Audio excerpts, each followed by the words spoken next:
നമുക്ക് ബേക്കറിയിൽ നിന്ന് കിട്ടുന്ന അതേ രുചിയിൽ ലഡു ഉണ്ടാക്കിയെടുക്കാം. അപ്പം ഇതിനായിട്ട് ഞാൻ കടലമാവാണ് എടുത്തിരിക്കുന്നത്. 250 ml കപ്പിൽ 2 കപ്പ് കടലമാവ്. നന്നായിട്ട് നമുക്കൊന്ന് അരിച്ചെടുക്കാം കേട്ടോ. ഇനി ഇതിലേക്ക് കുറച്ചൊരു പിഞ്ചോളം മഞ്ഞൾപ്പൊടി ചേർത്ത് കൊടുക്കുന്നുണ്ട്. ഇഷ്ടമുണ്ടെങ്കിൽ ചേർത്താൽ മതി. പിഞ്ചുപ്പ്, പിന്നെ ഒരു നുള്ളു സോഡാപ്പൊടിയും കൂടി ചേർത്ത് കൊടുത്തിട്ടുണ്ട് കേട്ടോ. നന്നായിട്ടൊന്ന് മിക്സ് ആക്കി എടുക്കുക. എന്നിട്ട് എനിക്ക് 2 കപ്പ് മാവിന് 1 കപ്പ് വെള്ളമാണ് ആവശ്യമായിട്ട് വന്നിട്ടുള്ളത്.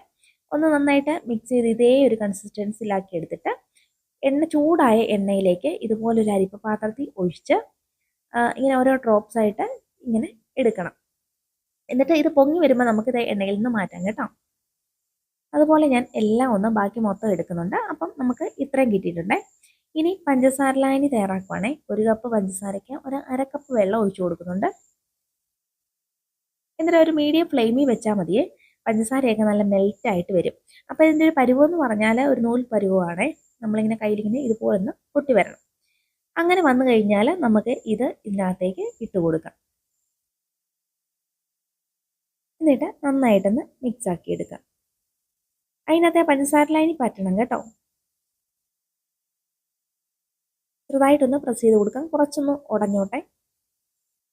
എന്നിട്ട് ഇതിനകത്തേക്ക് കുറച്ച് കിസ്മിസ് നെയ്യിൽ റോസ്റ്റ് ചെയ്തതാണ്. പിന്നെ 1 സ്പൂൺ നെയ്യ് എടുത്തിരുന്നത്. ആ മിച്ചം വന്ന നെയ്യ് ഇതിനകത്തേക്ക് ഒഴിച്ചു കൊടുക്കുന്നുണ്ട്.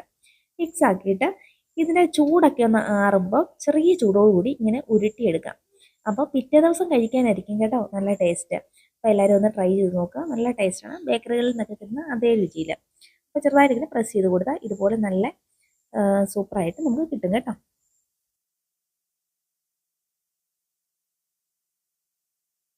ഇപ്പം ഞാൻ ഉണ്ടാക്കിയിട്ട് പാത്രത്തിൽ വെക്കുന്നുണ്ട്.